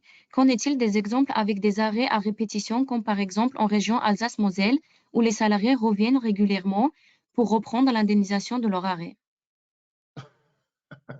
Alors ça, c'est une question pertinente. Que se passe-t-il en cas d'optimisation? Ben, je dirais qu'en l'occurrence, nous, on n'a pas à connaître les motivations ou les conditions dans lesquelles le salarié reprend le travail. Dès lors qu'il reprend le travail, c'est que le médecin considère qu'il est apte à la reprise. Et s'il l'arrête à nouveau, c'est que le médecin considère qu'il n'est plus apte à remplir ses obligations contractuelles, de travail notamment. Bah, en l'occurrence ici, bah, on gérera à chaque fois les périodes distinctement. C'est-à-dire que pour chaque période, ça veut dire qu'à chaque fois qu'il revient, d'abord, je dois lui dresser une information. Il ne faut pas l'oublier, hein. C'est une information à chaque reprise. Vous voyez un peu, quand on parlait des difficultés de gestion administrative de l'ensemble de ces obligations en termes d'information, elles sont importantes. Ça, c'est le premier point. Le deuxième point, bien évidemment, il va en plus acquérir à due proportion des droits congés payés pour chaque arrêt, mais un droit réduit. C'est au lieu d'avoir 2,5 en jour ouvrable ou 2,08 en jour ouvré, eh bien, il aura 2, ou 1,62 en jour ouvrable et 1,66 en jour ouvré. Ben, ce sont des droits réduits. Et pour chaque arrêt, il va falloir également reconstituer la rémunération qu'il aurait perçue s'il avait continué à travailler pour obtenir 80% de cette rémunération reconstituée. Il y a des moments où je me demande si on n'ira pas plus vite à la faire à la main avec une calculatrice, hein, tant les choses vont être complexes dans le système d'information. Mais il n'y a pas. Alors, ça soit en Alsace-Moselle ou ailleurs, hein, d'ailleurs, hein, parce qu'on a également des situations, on a des arrêts répétés ou à répétition, comme l'on dit. Bah, c'est l'état pathologique du salarié qui l'impose, sans doute. Autre La question? prochaine, c'est oui. Un CSE demande à l'employeur de régulariser la situation de tous les salariés. L'employeur a-t-il l'obligation de le faire alors que l'employeur n'a pas reçu la demande des salariés? Alors, alors effectivement, ce n'est pas une demande du salarié. Néanmoins, rien ne s'oppose à ce que l'employeur se mette en conformité. Et je dirais même qu'il y a justification. Alors, pourquoi je dis ça? Parce que c'est la loi qui instaure un délai de forclusion de 2 ans. C'est la loi qui l'instaure. Mais à dire vrai, les représentants du personnel pouvaient valablement, et peut-être peuvent-ils le faire tout simplement, même maintenant, valablement s'appuyer sur la décision de la Cour de cassation du 13 septembre, qui, elle, ne fixe pas de délai de forclusion. Et d'ailleurs, il n'appartient pas au juge d'établir une telle règle. Ça relève du pouvoir du législateur, mais absolument pas du pouvoir des juges. Il pourrait très bien s'appuyer sur cette décision en disant: je vous demande de régulariser l'ensemble de la situation. La demande de mise en conformité des représentants du personnel à l'appui de cette décision jurisprudentielle, qui elle-même conduit, hein, bien évidemment, l'application des règles européennes, est justifié. Je dirais qu'en l'occurrence, oui, il doit le faire, ne serait-ce que sur l'appui et sur le fondement de cette décision jurisprudentielle du 13 septembre. Après, c'est une question encore de gestion. Mais juridiquement, une telle demande est pour moi fondée. Et non pas, encore une fois, sur la base légale, mais sur la base de la jurisprudence. Parce que, bien évidemment, s'il va devant le juge, il est assez probable que le représentant personnel obtienne gain de cause. Pour l'exemple chiffré, il a été confirmé que c'est en jour ouvré. Ah, c'est en jour ouvré. Ah oui, bah dans ce cas-là, on se limitera à 25 jours ouvrés. Oui. Bien sûr, absolument. C'est 25 jours ouvrés, l'équivalent. Mais cela étant, je suis surpris qu'on obtienne un résultat aussi important. Parce qu'à due proportion, on ne devrait pas les dépasser, les 25 jours. Mais bon, allez, supposons que l'exemple puisse survenir. La prochaine, c'est si la durée de l'arrêt n'impacte pas le compteur CP, car trop courte, l'information est-elle nécessaire? Et non, il y a plusieurs questions après ça. D'accord. Alors, c'est trop court sans impacter, l'information est-elle nécessaire? Je dirais oui pour se mettre en conformité avec la loi. Ensuite, c'est la nature de l'information et la qualité de l'information. Si l'on considère que c'est non impactant, ça signifie que le salarié conserve les mêmes droits à congés payés, tout simplement. Mais au moins, on aura délivré l'information. Ce que dit le texte, c'est pas s'il impacte ou pas, c'est reprise du travail, information obligatoire dans le délai d'un mois, selon les modalités sur lesquelles nous avons discuté. Ensuite, peu importe le nombre de jours, il faut y indiquer un nombre de jours. Bon, c'est impacté ou pas, c'est le nombre de jours qui résulte de la règle qui, bien évidemment, sera apporté sur la note d'information ou le bulletin de paye. Autre question, Sheila, peut-être? Oui, la loi est bien rétroactive pour tous les salariés, y compris les salariés ayant quitté l'entreprise. Point d'interrogation. Oui, absolument, avec cette prescription triennale, alors qui n'est pas inscrite dans la loi. Vous trouverez nullement dans le texte et nulle part dans le texte une précision de cette nature. Ce que nous dit bien évidemment l'administration, c'est que, en l'occurrence ici, si c'est le salarié qui en fait acte, il a un délai de forclusion de 2 ans, et si c'est un ex-salarié, puisque la loi est silencieuse sur ce point-là, c'est la prescription de droit commun, donc la prescription triennale qui s'applique. Donc, la prochaine, c'est il est quitté depuis moins de 3 ans l'entreprise. Hein. Voilà. La prochaine, c'est en pratique, lorsque l'on est annualisé, comment un salarié peut-il prendre quasiment le double de CP lorsque le CP ne compte pas en temps et qu'il a un quota d'heures à effectuer pour l'annualisation, entre guillemets 1607 heures. Ben, ça veut dire qu'il a un droit d'absence supérieur. Mais ça, on l'a qu'il soit annualisé ou pas. Hein. Qu'il soit annualisé ou pas, il aura un droit à congé payé supérieur. En effectivité, parce que les autres salariés ont déjà eu leur droit à congé payé. Ils l'ont pris sur les périodes antérieures. Quand le salarié, lui, était en arrêt maladie, ils ont exercé leur droit à congé payé. Et ça veut dire qu'il a un droit à congé payé qui fera qu'il travaillera sans doute moins de 1607. Bien sûr. Mais ce droit à congé doit être effectif. Hein. Il doit être effectif, donc il fera moins de 1607. La prochaine, c'est peut-on effectuer un paiement plus favorable des congés si on n'a pas les informations de période de référence au moment de la maladie, et ce, un risque pour l'employeur? D'indemniser plus favorablement le salarié en aucune manière. Absolument pas. Non, il n'y a pas de risque. Le risque, je ne vois pas qui pourrait contester une rémunération plus favorable. Il n'y a strictement aucune disposition instaurant une sanction pénale en cas d'indemnisation plus favorable.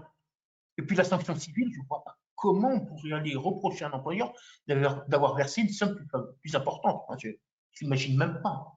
Il faudrait-il encore que le salarié d'abord dise même mieux rémunéré, c'est pas normal, et en plus j'ai subi un préjudice, j'ai le droit de dommages d'intérêt, ça n'a pas de sens.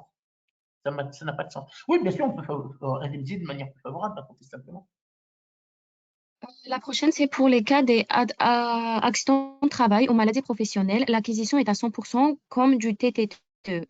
Tout du long de l'arrêt ou ça change au-delà de 1 an d'arrêt. Non, tout au long de l'arrêt.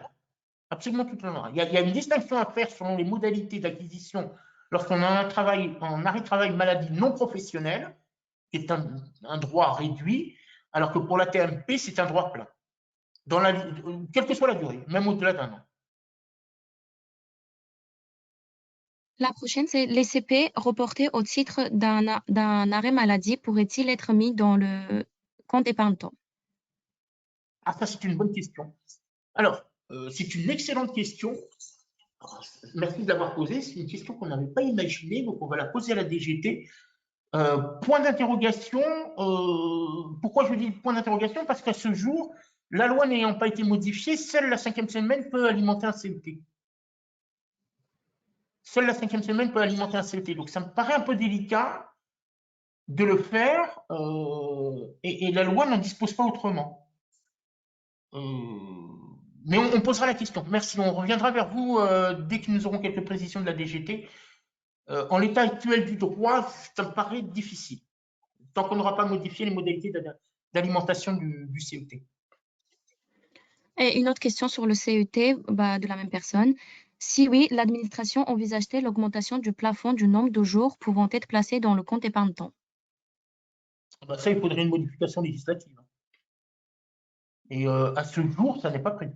En tout cas, je n'ai aucune information pour aller plus loin dans les incidences des nouvelles règles, au-delà de ce que prévoit la loi qui a été récemment publiée. À ma connaissance, aucun projet en ce sens.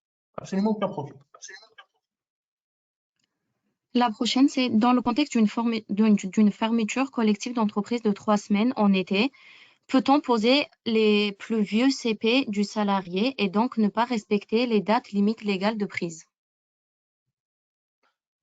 Ah, c'est-à-dire la durée maximale de 4 semaines, c'est ça? Je pense que ça doit être ça la question. Ça me paraît difficile. Parce que là, encore une fois, la règle n'a pas été modifiée. Vous savez que le salarié ne peut être mis en congé payé plus de 4 semaines. Alors, la question est, alors ça me paraît difficile. Encore une fois, en réalité, cette règle a été établie pour, en réalité, dissocier et fractionner la 5e semaine. Donc, je ne peux pas avoir plus de 4 semaines consécutives de congés payés. Cela étant, est-ce qu'une règle absolue, c'est-à-dire pas plus de 4 semaines, point, et on n'en parle plus, ou est-ce qu'on doit rechercher l'objet de la règle, c'est-à-dire que l'objet de la règle, c'est de faire profiter aux salariés d'une 5e semaine au-delà des 4 premières. Si on examine le texte de manière absolue et rigoureuse, je ne pourrais pas avoir plus de 4 semaines. Donc, je ne peux pas ajouter des droits acquis sur des périodes antérieures. Si on regarde le fait que cela doit être mis en jeu uniquement pour que la 5e semaine soit prise ultérieurement, je dirais ultérieurement, elle peut être prise 2 semaines plus tard. Hein. Il suffit d'avoir une semaine de reprise d'activité entre autres. Dans ce cas-là, on pourrait effectivement considérer que, comme il s'agit de droits acquis sur d'autres périodes, on pourrait avoir une durée plus longue. Là aussi, on posera la question à l'administration. Merci pour la question. La question a été précisée. C'est pour remplacer les CP par les plus vieux sans en avoir plus. Remplacer les CP par les plus vieux sans en avoir plus? Oui. De toute façon, il y a des droits acquis qui sont acquis. Hein. Donc, je ne saisis pas les droits sont acquis. Donc, même si vous considérez que le salarié puise, ça on peut l'imaginer, je n'ai pas de difficulté, puise d'abord dans ses compteurs les plus anciens, oui, il peut le faire. Mais les droits acquis sont des droits acquis. Donc, même ceux qu'il a acquis plus récemment, il faudra bien qu'il les exerce à un moment donné. Donc, il aura ce que les compteurs prévoient au regard de la législation. Donc, je ne comprends pas pour qu'il n'en ait pas plus. La prochaine, c'est si nous avons une prime annuelle calculée sur le salaire de base sous conditions de travail effectives, est-ce que nous devrons calculer la partie relative à la maladie sur 80% ou sur 100%, sachant que dans notre accord, nous avons simplement une notion de temps effectif? Alors, la question est la suivante. Est-ce qu'au moment alors, je vais y répondre de manière logique en termes de paye. Est-ce qu'au moment où le salarié a été absent d'arrêt maladie, sa prime a été réduite? Alors, temps de travail effectif, ça veut dire qu'elle a été réduite. Ça veut dire qu'elle n'aurait pas été réduite si le salarié a continué à exercer son activité. Bah, à mon sens, il faut la reconstituer. Parce que si elle a été déterminée, si la valeur, le montant est déterminé en raison du temps de travail effectif, ça veut dire qu'on l'a réduite. Ça veut dire que la valeur a été réduite du fait de l'absence de son arrêt maladie. Donc, ça veut dire qu'il faut la reconstituer comme s'il avait travaillé à retirer 80%. Je pense que c'est cette logique-là qu'il faut avoir. Je ne vois pas comment on pourrait en avoir une autre. La prochaine, c'est un dialogue social est-il ouvert au niveau national avec les organisations syndicales? Connaissez-vous les directives des organisations syndicales? Alors, aujourd'hui, à notre sens, aucun dialogue social n'a été engagé sur ce sujet-là, mais vraiment aucun. Et je n'ai pas d'orientation. Ce que nous savons, c'est qu'il n'est pas impossible que certaines... Alors, à l'échelon national, je l'ignore totalement, mais il n'est pas impossible qu'à l'échelon des fédérations, et non pas des confédérations, c'est-à-dire des fédérations par secteur de branche et secteur d'activité, il puisse y avoir quelques contestations. Aujourd'hui, nous n'avons pas trace de projet en ce sens. Mais il y a en tous les cas pas de négociation nationale. On ne voit pas trop sur quoi ça va porter, sur quelle partie de la loi ça va porter, ou considérer qu'effectivement, pour avoir un accord national de professionnels, il soit plus favorable que la loi. Ça me paraît peu probable parce que s'il doit être plus favorable que la loi, ce serait plutôt sur la proratisation des droits acquis au titre d'un arrêt maladie non pro ou ATMP, alors que les employeurs sont plutôt extrêmement sensibles au sujet, extrêmement sensibles, donc ils seraient plutôt à défendre la position retenue par le gouvernement, qui est celle d'une proratisation des droits. Hein. Et donc je vois mal quelle organisation patronale serait prête à signer un abandon de cette proratisation. J'ai du mal à le croire, j'ai du mal à l'imaginer. Mais en tous les cas, il n'y a pas notre connaissance de négociation en ce sens. En tous les cas, sur aucun projet. La prochaine, c'est quel est le plan de déploiement des paramétrages SD-Works et pour les accidents de travail, y a-t-il également une rétroactivité applicable?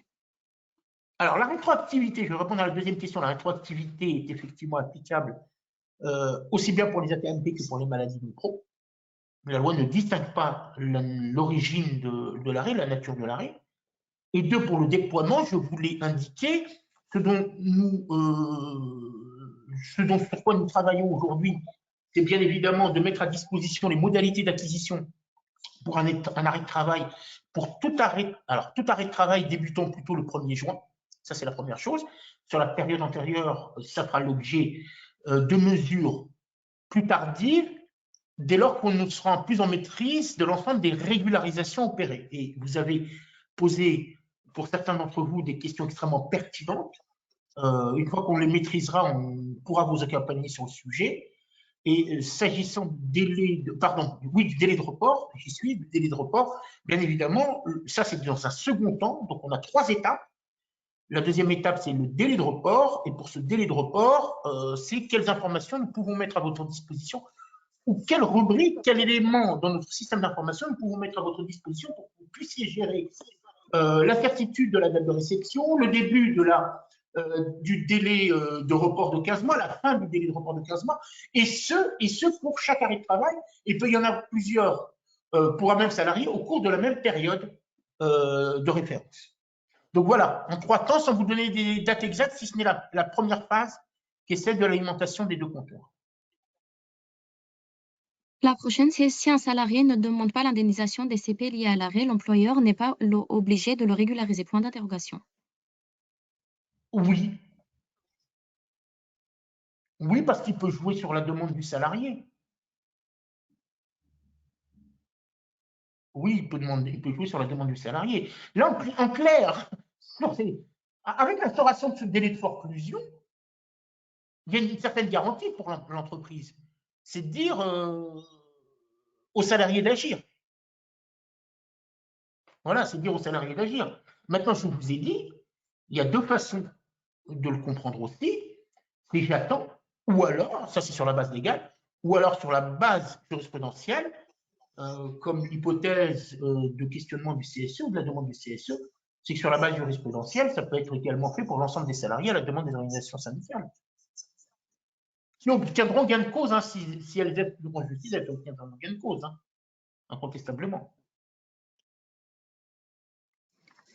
La prochaine, c'est si la convention prévoit une acquisition de droits CP de 2,5 jours pendant 30 jours, même en cas de maladie, et que le salarié est malade 60 jours.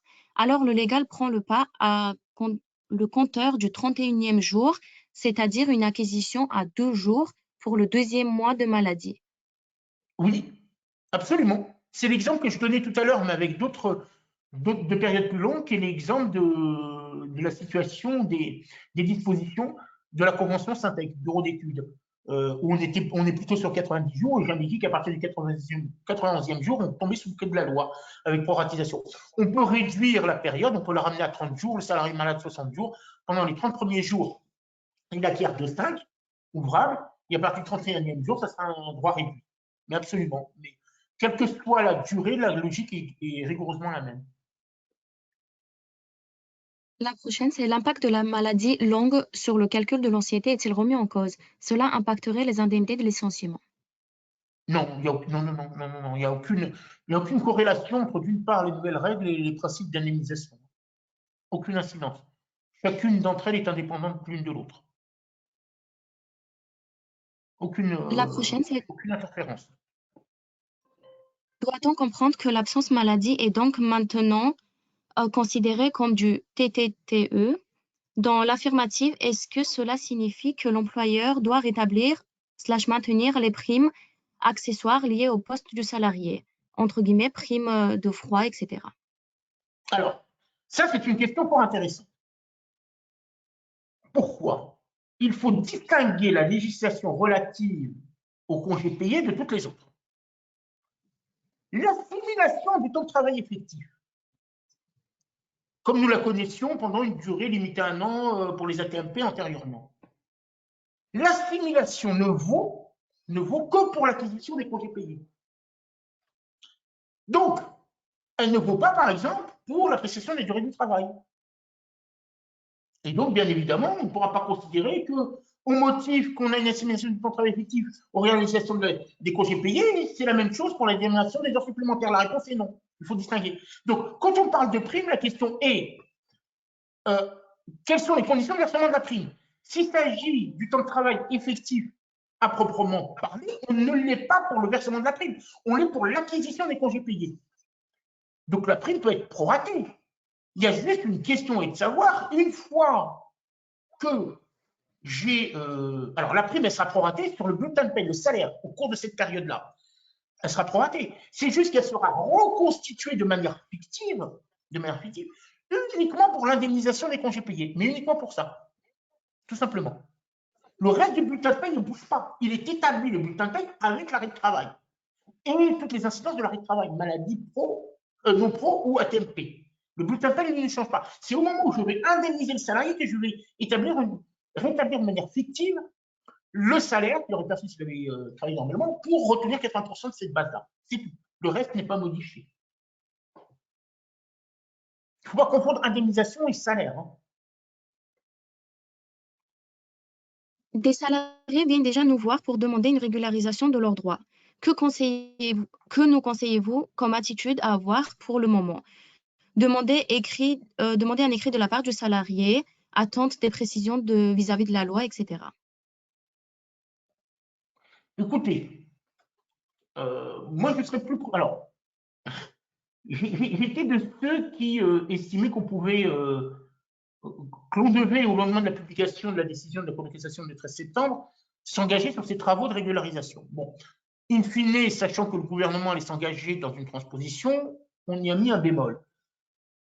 Dans la mesure où, à dire vrai, on a peut-être bien fait parce que vous voyez que les droits ont été réduits, sont réduits quand le salarié est en arrêt de travail, je préconise plutôt l'attente que l'on puisse avoir un cadre plus précis des règles. Voilà. Maintenant, régulariser ce que vous pensez pouvoir régulariser avec certitude. Pour le reste, je suis plutôt d'avis de patienter jusqu'à ce que nous puissions, nous, recueillir l'ensemble des informations de la DGT. et vous en faire part. Voilà, vous serez mieux armé et plus éclairé. Mais après, bien évidemment, voilà, c'est personnellement ce que je ferai, mais, pardon, c'est ce que je ferai, bien sûr, mais rien ne vous empêche d'aller beaucoup plus loin. Et après, je dirais que c'est une question de climat social aussi. Et la dernière question, si un salarié a pris des congés payés au bout de 3 mois, pendant la période de 15 mois ou plus d'arrêt, la comptabilisation des 15 mois reprend après ces congés payés, point d'interrogation. Alors, est-ce que tu peux reprendre? Alors, j'ai compris que ça avait un lien avec le délai de report, mais je n'ai pas saisi le début. Il a pris des congés, Si c'est un ça? salarié, oui, si un salarié a pris des congés payés au bout de 3 mois, pendant la période de 15 mois ou plus d'arrêt, la comptabilisation des 15 mois reprend après ces congés payés, point d'interrogation.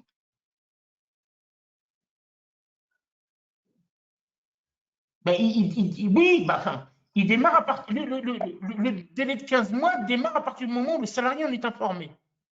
En tous les cas, à partir du moment où l'employeur a rempli son obligation d'information. Donc, bien évidemment, il a 15 mois, il prend des congés payés pendant une certaine durée, ça va être décompté sur les 15 mois. Il n'y a pas de reprise après. Ça va être Il y a une décompté sur les 15 précision, mois. il y a une Pardon? précision nous disant, oui, certains salariés sont absents 2 ans et prennent des CP. À leur retour. C'est pas précisé. Alors là, vous avez un certain usage alors. Là, il faudrait entrer un peu plus dans le vif du sujet, point par point, pour savoir si on n'a pas un usage qui vient interférer avec la loi.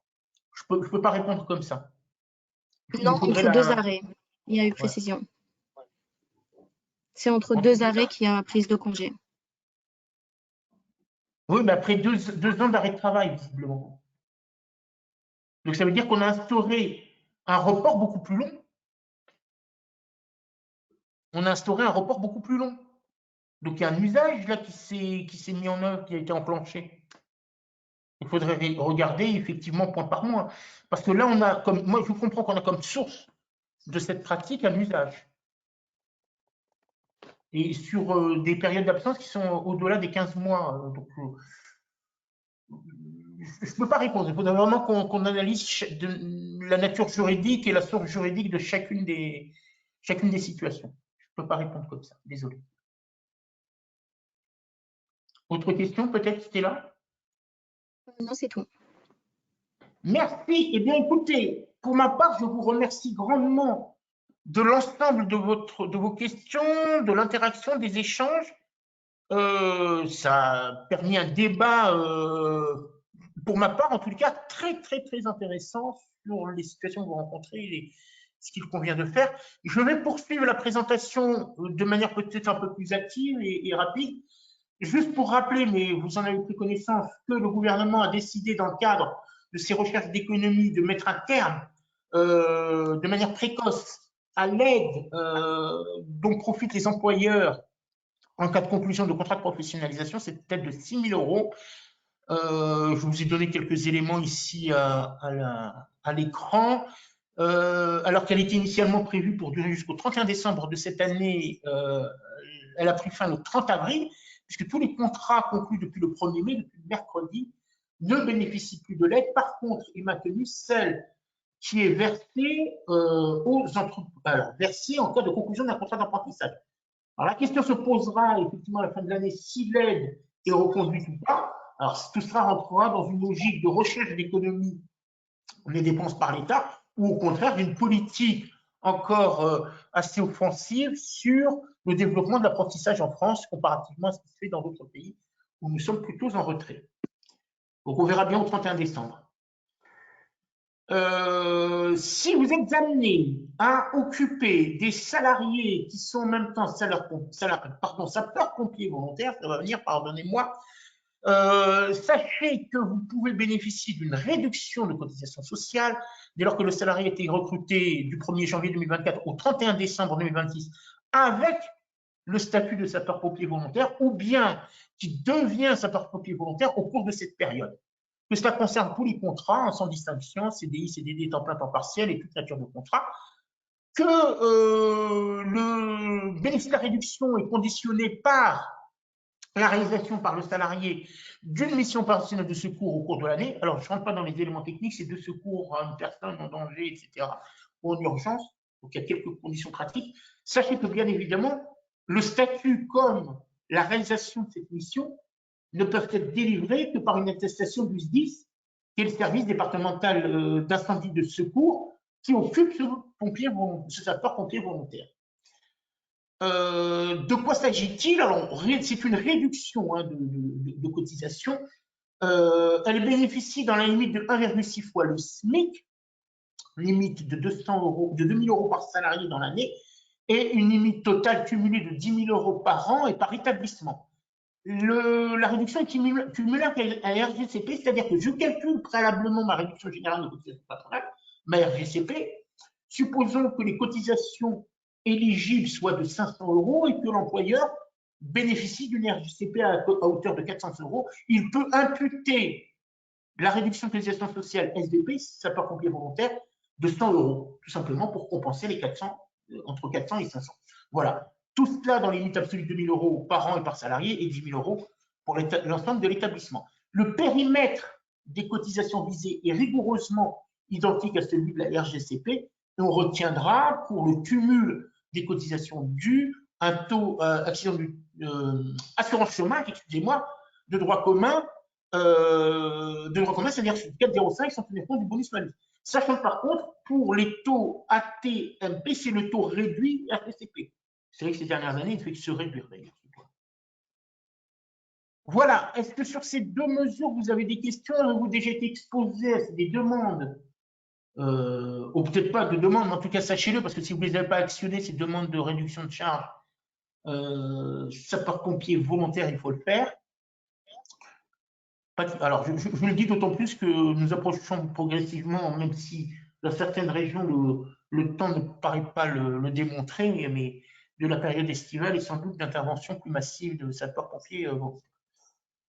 Information complémentaire 2, sachez que s'agissant du barème kilométrique, les valeurs demeurent inchangées, donc celles de 2023 sont reproduites en 2024 à l'identique, et que la réforme du bulletin de paye, qui avait souhaité déjà lors de la conférence de simplification du mois de novembre, le ministre de l'économie et des finances, est engagé. Le cadre juridique législatif a fait l'objet d'une adoption du projet de loi de simplification pour le Conseil des ministres de la semaine dernière. Alors, par contre, je n'ai pas enregistré sur le site de l'Assemblée nationale de dépôt du texte auprès de la présidence. Donc, il n'y a pas de calendrier en tous les cas d'examen pour l'instant sur le site de l'Assemblée nationale. Regardez celui du Sénat, mais je serais un peu surpris qu'on commence par le Sénat plutôt que l'Assemblée nationale. Enfin, bref. C'est un sujet sur lequel nous reviendrons bien évidemment, sachant que peut-être on pourrait dire qu'on a quelques temps devant nous dans la mesure où le nouveau bulletin de paye devrait voir le jour et être mis en œuvre au 1er janvier 2027. Des éléments jurisprudentiels. Ai-je le droit, en cas de mouvement de grève, de verser des primes à des non-grévistes?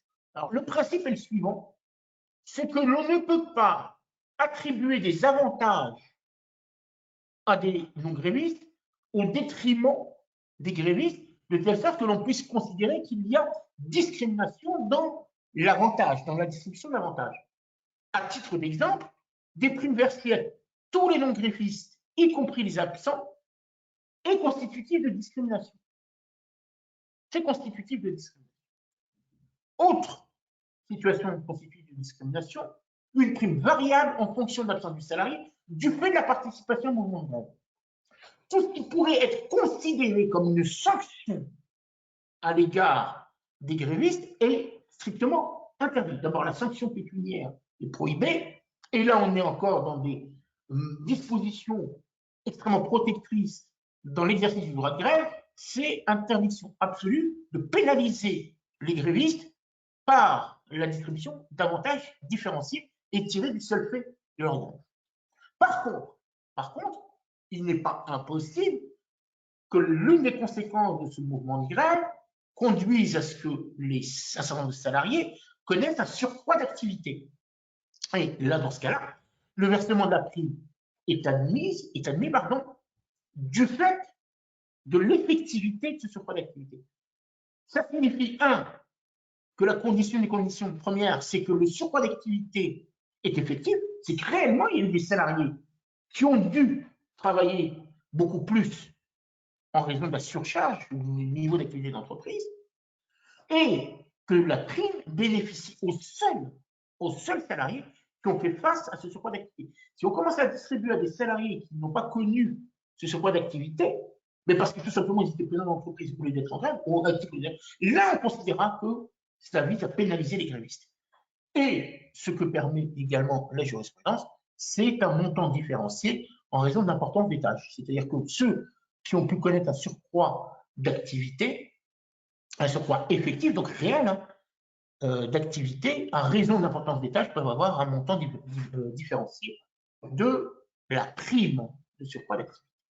Donc, soyons extrêmement prudents quand on délivre ce type de somme de rémunération à ce que ça ne puisse pas traduire un acte discriminant à l'égard de ceux qui exercent un droit constitutionnellement reconnu et protégé.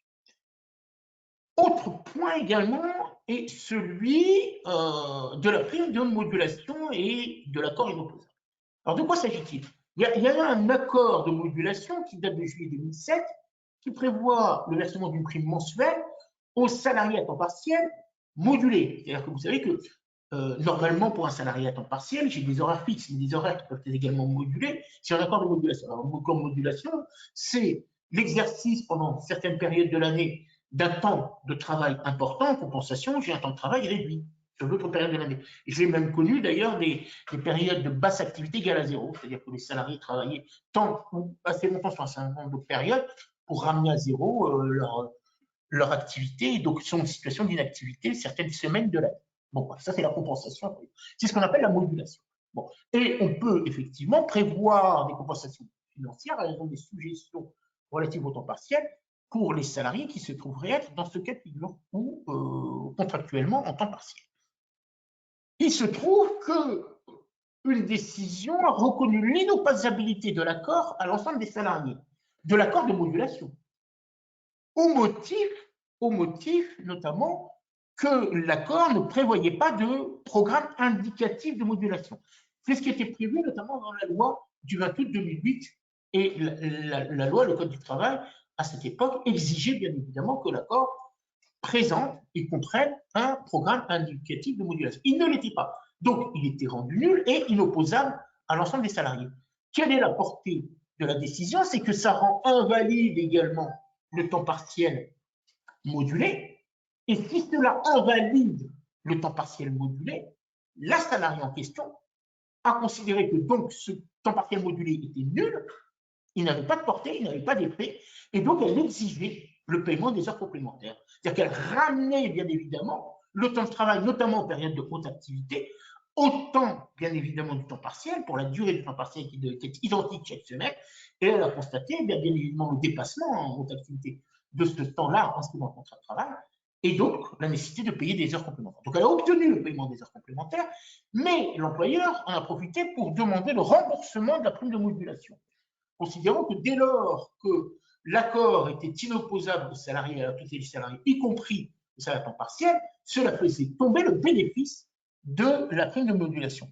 La Cour de cassation a rejeté la demande de l'employeur au motif que le salarié ou la salariée en question a bien respecté le planning, bien évidemment, qui était fixé, donc il y a eu réalité d'exercice. Il y a eu invalidité juridique, mais réalité d'exercice de la modulation. Et donc, bien évidemment, a fait face aux suggestions du poste, et que de ce fait, s'il y a eu réalité d'exercice de modulation, eh bien la prime reste due. Donc, vous voyez que le seul fait qu'on rend inopposable un accord ne signifie pas que cela fasse tomber la totalité des incidents de cet accord, du contenu de cet accord. Donc, il faut bien évidemment examiner chaque situation. Elles ne sont pas toutes dépendantes l'une de l'autre. Elles peuvent être, bien évidemment, indépendantes. Et le caractère indépendant, c'est que la détermination des heures conduit au paiement d'heures complémentaires. Et par contre, bien évidemment, il y a une réalité de ces sujétions et il doit y avoir paiement de la prime de modulation. Bon, voilà, sur ces deux points de rémunération que je voulais aborder, hein, prime au non-gréviste et prime de modulation, les deux décisions qui paraissent intéressantes. Donc, ce n'est nullement la deuxième chambre civique, donc il ne s'agit pas de contentieux de sécurité sociale, mais plutôt droit du travail et rémunération. Et donc, c'est la chambre sociale qui a rendu ces deux arrêts. Voilà. Je vous rappelle, bien évidemment, notre catalogue de formation sur l'ensemble des thématiques. Sur le sujet de l'acquisition de la prise des congés payés, alors nous ne l'avons pas aujourd'hui remis au goût du jour. Nous examinons la période la plus pertinente, mais bien évidemment, une fois qu'il sera rétabli et en conformité avec les nouvelles règles, il sera proposé et bien évidemment, nous pourrons, alors là, sur une durée beaucoup plus longue, hein, les formations durent près de 3h30, sur une demi-journée, répondre à toutes les situations. Et dès que vous serez inscrit, d'ailleurs, que vous inscrivez, c'est de nous adresser vos questions préalables, que nous puissions les traiter lors de la formation. Voilà, et toutes les autres sont bien évidemment à votre disposition. N'hésitez surtout pas à consulter l'ensemble du catalogue qui sera prochainement complété dans un calendrier que nous avons nous-mêmes du mal à saisir, parce que nous faisons appel à quelques prestataires très spécialisés en matière notamment de contrôle URSSAF et de redressement et tout le contentieux que ça peut engendrer le cas échéant. Voilà, n'hésitez pas, je ne cesse de vous le répéter, de vous le dire, n'hésitez pas à nous solliciter, à nous interroger, à nous interpeller avec l'adresse que vous avez, taxanlegal-8fr@sdaworks.com. Voilà, prochaines éditions. Alors, le 3 mai, c'est aujourd'hui, la prochaine édition sera le 7 juin, la suivante le 5 juillet, et au mois de juin, je vous présenterai le calendrier de la rentrée de septembre à décembre, qui est quasiment finalisé. Hein, les dates sont arrêtées, mais vous s'assurez sur une ou deux d'entre elles. Donc habituellement sur le premier vendredi du mois, sauf cas d'exception en situation de congé ou autre. Et comme il doit y en avoir, je crois que le 1er novembre est un vendredi. Donc on vous reprécisera tout cela. Voilà ce que je voulais vous dire. Donc s'il n'y a pas de questions complémentaires, je n'ai plus qu'à vous remercier, bien évidemment. Désolée, il y a une dernière question, Abdelkader. Je t'en prie, Stella. C'est pour les apprentis, contrat conclu en septembre 2024, l'aide sera bien maintenue sur tout le contrat et non pas jusqu'au mois de décembre 2024, point d'interrogation. Oui, bien sûr, sur tout le contrat. Il faut que le contrat lui soit conclu au plus tard le 31 décembre. Mais ça sera maintenu sur tout le contrat. Absolument. Absolument. Voilà, c'est là, s'il n'y a pas d'autres questions. Si une dernière sur les CP, pourrait-on avoir des exemples par écrit? Pardon, pour les congés payés, c'est ça? Oui, c'est ça. Pourrait-on avoir des exemples par écrit? Bien sûr, on va essayer de vous fournir ça, de les bâtir. On a quelques exemples et on pourra reprendre ceux de la DGT, qui par moment me paraissent suffisants. Donc, j'ai un peu de mal parce qu'elles vont générer d'autres questions à m'en satisfaire. Mais on va vous adresser ça. Oui, bien sûr. On va essayer de faire ça aussi rapidement que possible. Alors, vous voudrez bien m'excuser, mais peut-être pas la semaine prochaine parce que nous avons lundi, mardi, comme beaucoup également de salariés et de parents, sans doute le vendredi sera également pour moi un pont, si c'est un viaduc pour toute la période. Donc ça ne sera peut-être pas pour la semaine prochaine. On verra quand l'équipe sera plus au complet la semaine suivante pour pouvoir répondre. Parfait. Autre question? Alors je repose la question, Stella. Y a-t-il une autre question? Non, c'est tout. Très bien, je te remercie. Merci. Merci à toutes et à tous. Merci pour votre assiduité, votre accompagnement, votre confiance dans ces moments d'échange. Pour moi, je peux vous assurer qu'ils sont extrêmement riches parce que vous mettez le doigt également sur des situations que nous n'imaginions pas dans un premier temps et qui permettent de compléter nos sollicitations auprès de l'administration, voire même d'approfondir quelques retours qui nous ont été faits et bien évidemment de prendre toute la mesure de la situation, de l'état qu'est chacun de vos entités. Merci grandement Stella pour ta participation, Stella qui nous a fait l'honneur et l'acceptation de prendre en charge le traitement des questions. Et normalement, nous devrions retrouver Maïla à partir du mois prochain. Merci à toutes et à tous. Je vous souhaite une bonne continuation. N'hésitez pas, pour ceux qui sont clients de SDWorks, de solliciter votre correspondant au sein de SDWorks. Les questions nous sont toujours remontées, bien évidemment, et nous aurons plaisir à en prendre connaissance et à vous faire un retour sur l'ensemble de la législation relative à la paye, toutes celles qui ont une incidence en matière de paye et de gestion des droits des salariés. Merci à toutes et à tous. Bonne fin de journée. Au revoir et à très bientôt, bien évidemment, dans un mois.